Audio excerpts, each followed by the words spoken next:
Hello. Say goodnight to all you beautiful faces. God, I'm so happy to see you. I'm gonna sing a song We happy to see you, baby. that I heard on Yeah. Jones Beach today. What is going down, world? Welcome to the 40-year-old FUQ Boys podcast. I go by the name Black Pegasus, and today I'm checking out Carly Simon. Yeah. On my first time reaction to her, which I heard You're So Vain, but I never seen her perform, and I didn't know her name. I didn't know who sang that song. And so I was like, Carly Simone. Hi, Carly Simone. Everyone made me aware that it's Simon, just like it's spelled, of course. Why? I added the hyphen thing and said Simone, or added an E and said Simone. Beyond me. But it's Carly Simon. Corrected. I feel vindicated. But it's funny because your reactions kind of live in this pocket. So I will always get comments saying, it's Carly Simon, buddy. And even though I'm trying to get vindication here, it's never really happen. I try so hard. They just break me down on these YouTube reactions. It's all good, y'all. Do what you do. Do what you do in these comments if you're here for it. Today we're checking out Carly Simon. Not Simone, Carly Simon. All right, yo, 40. 40-year-old boys are back in town. 40. The boys are back in town. 40-year-old boys are back in town. The boys are back in town. 40-year-old FUQ Boys podcast. Malt liquor for your ears. 40. All right, y'all, let me get this logo down and pull the video up. Don't forget to support the original content on the channel. Yeah, I'm an artist. I like creating original stuff on YouTube. When you support it, I can make more of it. And yo, big shout out to the members. Thank you very much for supporting the channel. See, yeah. There's a lot of dialects mixed up in there because I'm mixed up like a mother sucker. Anyways, if you want to become a member, link in the description. You get access to the reactions early, live stream perks, and things we're doing behind the scenes. So, yeah, man, and I just give the members a shout out because I appreciate that extra support. But I appreciate all y'all MFers, man. Now, let's get into this. This is Carly Simon. I am struggling not saying Simone because, you know, when you just have something in your brain, you just want to keep it there. Like, yeah, Carly Simon. That's the way I always heard it should be. Now, she said something at the beginning, so I'm guessing this is either a cover or they just made this song up on the spot. Like, I don't know what the hell. She says something like, I heard this song today. I'm like, what? So let's just see what's going on here. Hello, nurse. Say goodnight to all you beautiful faces. God, I'm so happy to see you. We happy to see you, baby. I'm gonna sing a song that I heard on Jones Beach today. Anyway, this song that we heard on Jones Beach. Why does that look like Simon and Garfunkel? And I don't even know what Simon and Garfunkel really look like. But am I tripping? I was like, yo, what the? When the homie looked up, I was like, what's going on here, man? I think Simon and Garfunkel, one of them has crazy hair like that. Yeah. Anyway, this song that we heard on Jones Beach is a kind of weird song about marriage. Okay. My father sits at night with no light on. His cigarette glows in the dark. The living room is still. I walk by, no remark.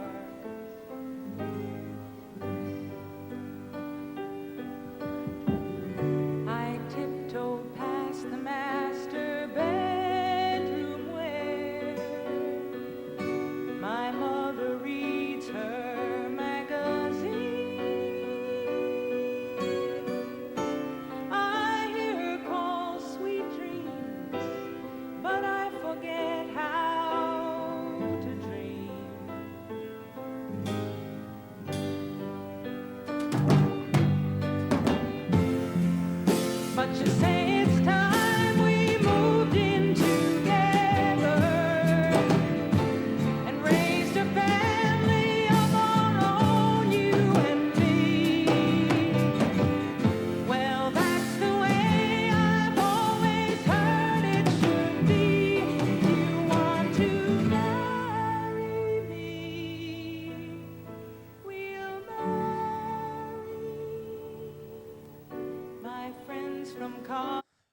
This woman is freaking extraordinary. I mean, she's up here playing the piano. She looks beautiful. I love the outfit. I love her voice. I don't know if she knew this song beforehand. Like, how do you just hear something the day of and then perform it? That's what she said, right? I heard this at a beach today. Like, or is this her song? Like, so I don't know. I don't know. Maybe there's a play here. The story of the lyrics of the song, I'm like, dude, I'm just here for this. Now, we're at 159. I'm going to bring it back to 159. You guys have to tell me if I'm tripping. Am I tripping? I'm going to let this play right here. Hold on. It got to get the close up, the fade. This right here, man. What are we doing? What are we doing? Like, I'm just going to play it for a little bit. It's the lighting. She looks black to me. She looks just like Halle Berry in a way. Maybe I'm tripping. She looks freaking gorgeous. I've seen her perform. I know what she is, but I'm just tripping out. Am I tripping, you guys? Watch this. I'm going to go back, let it get back to 159, but watch her from this side profile. I swear, maybe I'm just delusional right now, but I'm like, yo, why is she just reminding me of Halle Berry? It's crazy. I tiptoe past the master bedroom where my mother reads her magazine. I hear her call. Maybe it's the makeup, maybe it's the lighting. I don't know. She looks fantastic. But right there, I was just like, man, she looked kind of like Halle Berry, Halle Berry, if you know what I mean. Anyways, I was like, that's crazy. That is crazy. Just how lighting and different things. And maybe I'm tripping. Maybe like, no, P, you're lost your marbles, buddy. I don't see it. I don't see it. Anyways, I had to replay it because I was like, I was like, yo, maybe I'm tripping. But even going back, I'm like, she looked almost darker than me in that scene. I'm just saying. Whoo, holla. My friends from college, they're all married now. They have their houses and their lawns. They have their silent news, tearful nights, angry dawns.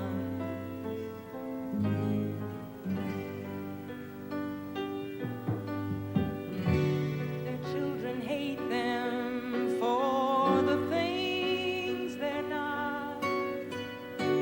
They hate themselves for what they are. And yet they drink, they laugh, close the wound, hide the scar.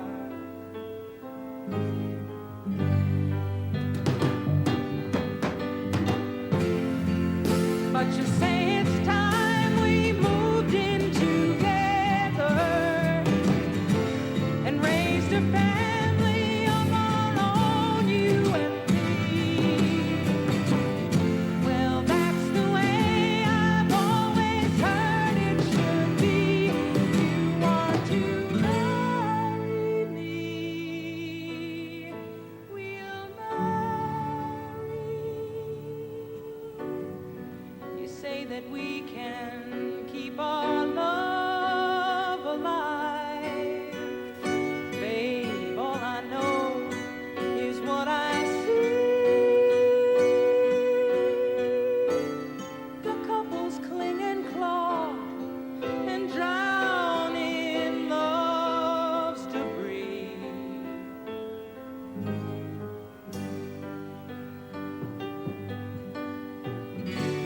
You say we'll soar like two birds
They're like, marry me, Carly, marry my ass. You see the dude standing up?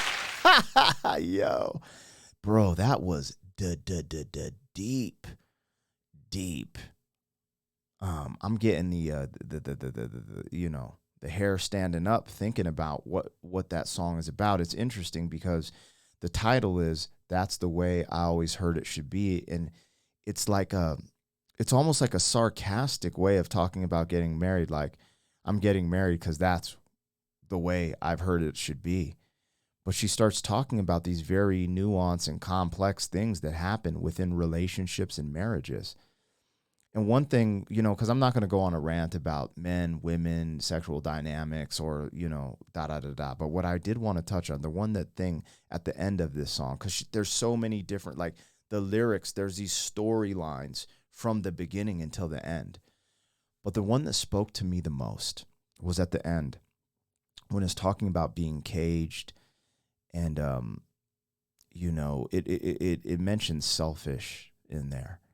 Or doing things for yourself, I believe it mentioned. I just wanted to say this. I've been married. It's about to be 10 years, but a lot of ups and a lot of downs. And I've learned a few things through that time, right? And I think this is what our childhood years are about, right? Like my child, I tried to balance like spoiling, because I have 2 daughters, spoiling them, but at the same time making sure they're good people and working hard for things and trying to earn things, right? But your childhood and your teenage years are the selfish years. They are the years like you just get to nap when you're a kid. You get to do whatever your parents are looking after. You don't really have to have a job. And then when you get to your teenage years, you have a job, but it's just for yourself, you know, things you want. If you want to move out, da da da da da. But when you get into relationships, you know, some people are selfish in relationships, and I've been guilty of that in my younger years, being very immature and selfish. But at the same time, you know, when you get into relationships, it starts to be about your counterpart. Like, hey, you know, you check in on each other. That's what makes a healthy relationship. But I realized the journey of love, there's layers to love, and it changes because there's the initial attraction, right? The honeymoon phase. And when you get beyond that, it starts becoming like things you genuinely love, or care, you know, things about that person that are deeper than just the initial attraction. You know, the time spent, the memories, and things that you actually admire about that person. Then one of the deepest layers of love is when you have children. And she mentions this, like she talks about, you know, starting a family of our own. And it's just something I wanted to highlight at the end, because I know a bunch of people fall off at the end of my reaction. So this is for the real ones who just are here to have a conversation and listen and just, you know.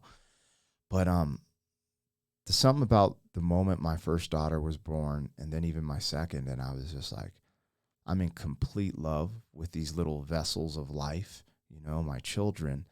But then I'm in complete more love with my wife, right?